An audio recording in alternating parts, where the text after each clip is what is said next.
Class 12 mathematics में आप लोगों का स्वागत है।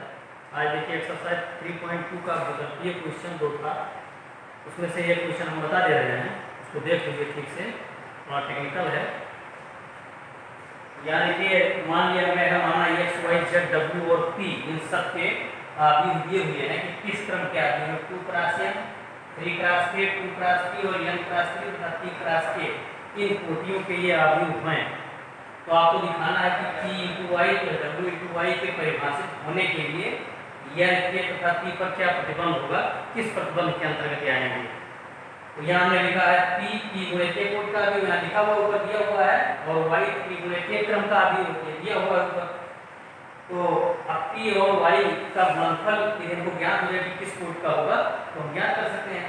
तो वही यहाँ लिखा गया है कि तथा y के गुणनफल को तभी परिभाषित किया जा सकता है जब k बराबर 3, यानी पहला वाला जो आव्यूह है इसके स्तंभों की संख्या दूसरे वाले के पंक्तियों की संख्या के बराबर है, तो वो गुणनफल परिभाषित है।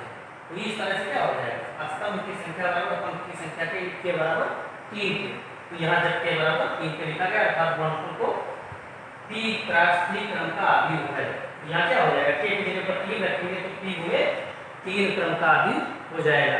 यानी p गुणे y का गुणनफल हमने ज्ञात कर लिया के साथ किस कोट का आव्यूह। अब हम ज्ञात करते हैं w इंटू वाई। तो w इंटू वाई के w हम देख रहे हैं कि n गुणे 3 क्रम का आव्यूह है, और y यहाँ किस क्रम का आव्यूह है, y यहाँ 3 गुणे k क्रम का आव्यूह है। तो ये लिखा हुआ है यहाँ। तो w तथा y के गुणन तभी व्यक्त किया जा सकता है जब गुणनफल इक्वल n क्रॉस 3 हो। यहाँ देख रहे हैं कि n क्रॉस 3 है और 3 क्रॉस k, तो यहाँ इसके स्तंभ की संख्या पंक्ति की संख्या के बराबर ही है, तो ये n गुणे k क्रम का हो जाएगा, n गुणे k क्रम का। और k बराबर हमने 3 पहले से मान रखा है, तो क्या हो जाएगा, n गुणे 3 क्रम का आव्यूह कोटि का आव्यूह हो जाएगा, यानी n क्रॉस 3 कोटि का आव्यूह हो जाएगा। तो इस तरीके से इन दोनों का योग क्या हो जाएगा, ये तब परिभाषित होगा जब k बराबर 3 और p बराबर n के हो जाए, अर्थात p बराबर n, यहाँ n मुझे भी नहीं है तो p बराबर n हो जाए, तो क्या हो जाएगा p बराबर n और k बराबर 3। ये इस कोटि का आव्यूह है, ये कंडीशन लागू हो रहा है, तो ये भी योगफल हम ज्ञात कर सकते हैं। तो इस तरह से इसका विकल्प ये सही हो जाएगा। इसी तरह से आपका 22वां क्वेश्चन है, उसको भी आप लोग लगाइएगा। अब आगे आपका अगला टॉपिक है आव्यूह का परिवर्त, ट्रांसपोज ऑफ मैट्रिसेस। यहाँ देखिए यदि कोई मैट्रिक्स ले लिया जाए, कोई वर्ग आव्यूह ले लिया जाए, वर्ग आव्यूह का मतलब पंक्तियों और स्तंभों की संख्या बराबर हो, तो a I J m cross n कोटि का कोई आव्यूह मान लिया जाए, तो a के पंक्तियों तथा स्तंभों को परस्पर विनिमय मतलब पंक्ति को स्तंभ में और स्तंभ को पंक्ति में बदल दिया जाए तो कोई फर्क न पड़े, तो इसको हम क्या कहते हैं, आव्यूह a का परिवर्त आव्यूह कहते हैं।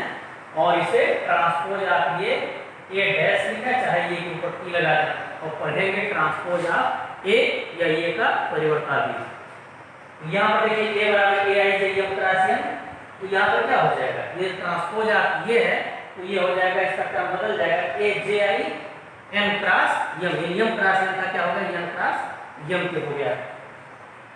अब यहाँ उदाहरण के लिए ले लिया गया है a बराबर ये 4 3 5 2 7 1 और 0 9, इनके पंक्ति और स्तंभ को देखो इंटरचेंज करते हैं तो वही आता है। यहाँ देखिए 4 3 5 है, इसको स्तंभ बदलने में क्या हो जाएगा,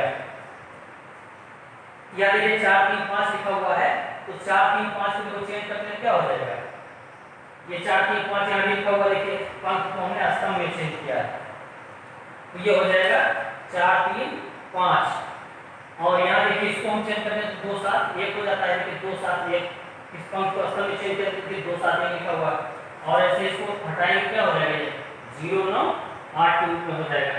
तो इस तरह से इसको इंटरचेंज करने पर कोई प्रभाव नहीं पड़ रहा, तो ये क्या हो जाएगा, ये हो जाएगा a बराबर a डैश, a बराबर a डैश के मतलब पंक्ति का स्तंभ में परिवर्तन करने से कोई प्रभाव नहीं पड़ रहा है, इसलिए ये क्या हो जाएगा, परिवर्त आव्यूह हो जाएगा। अब आव्यूह के परिवर्त जो गुणधर्म है, गुणधर्म को समझ लीजिए। उपयुक्त कोट के किन्हीं दो आव्यूहों के लिए मान लीजिए 2 आव्यूह a और b ले लिए जाएं जो वर्ग आव्यूह, तो उनके लिए देखिए नंबर 1 है ट्रांसपोज ऑफ ये का ट्रांसपोज बराबर ये। आप उदाहरण के लिए a का मान ले लीजिए, कोई वर्ग आव्यूह ले लीजिए, उसका ट्रांसपोज निकालिए और फिर पुनः उसका ट्रांसपोज निकालिए, तो ये के बराबर हो जाएगा। और k इंटू ये का ट्रांसपोज, यानी k माने कोई संख्यात्मक मान ले लिया जाए, तो संख्यात्मक मान को ये से गुणा कर दिया जाए, उसका ट्रांसपोज बराबर k को बाहर कर दिया जाए और ये का ट्रांसपोज अलग लिख दिया जाए, तो ये इसके बराबर हो जाएगा। अगला गुण है transpose of A plus B. मान लेते हैं और बी दो वर्ग अभी दिए हुए हैं, उनको जोड़ लिया जाए और फिर उनका ट्रांसपोज ले लिया जाए, और फिर ए का ट्रांसपोज भी, ए का परिवर्तन भी और बी का परिवर्तन भी अलग अलग निकाल करके जोड़ा जाए, तो हम देखते हैं दोनों बराबर आएगा। आप उदाहरण लेकर के सिद्ध कर सकते हैं। ऐसे यहाँ भी है transpose of A into B बराबर बी का ट्रांसपोज इंटू ए का ट्रांसपोज। यहाँ पर क्रम का ध्यान रखना है, यदि आप बी का ट्रांसपोज इंटू ए का ट्रांसपोज के बजाय ए का ट्रांसपोज इंटू बी का ट्रांसपोज करते हैं तो गलत हो जाएगा। तो ये क्रम आपको ध्यान रखना है, ए इंटू बी का ट्रांसपोज बराबर बी का ट्रांसपोज इंटू ए का ट्रांसपोज होगा। इसी तरह से सममित आव्यूह की परिभाषा आप आगे देखिए, सममित और विषम सममित आव्यूह। तो सममित आव्यूह में आप देख रहे हैं वर्ग आव्यूह a बराबर a i j सममित आव्यूह कहलाता है, ये ट्रांसपोज ऑफ a बराबर 1 है, ट्रांसपोज ऑफ a बराबर 1 है। तो यहाँ पर i तथा j के हर संभव मानों के लिए देखिए a i j बराबर a j i j। यहाँ पर उदाहरण के लिए दे दिया गया है, a बराबर दिया हुआ है, देखो ये एक सममित आव्यूह कहलाएगा, a का ट्रांसपोज बराबर 1 है, a का ट्रांसपोज बराबर 1 है। और यहाँ इसको हम बदलेंगे, 2 1 4 1 5 3 और 4 3 7, इस तरह से बदलेंगे तो ये क्या हो जाएगा, ट्रांसपोज ऑफ a बराबर 1 हो जाएगा। तो इस तरह से सममित आव्यूह आपका कहलाता है। इसी तरह से विषम सममित आव्यूह आप आगे पढ़ेंगे, उसमें मान लीजिए कोई वर्ग आव्यूह कैपिटल A बराबर a i j m cross m ले लिया जाए, वो a i j बराबर माइनस a j i आ जाएगा। यदि इस तरह से आता है तो विषम सममित आव्यूह हो जाएगा। उसको अगले टर्म पर हम आपको बताएंगे, इसको नोट कर लीजिएगा, तैयार कर लीजिएगा, फिर अगले टर्म पर हम बताएंगे आपको। धन्यवाद।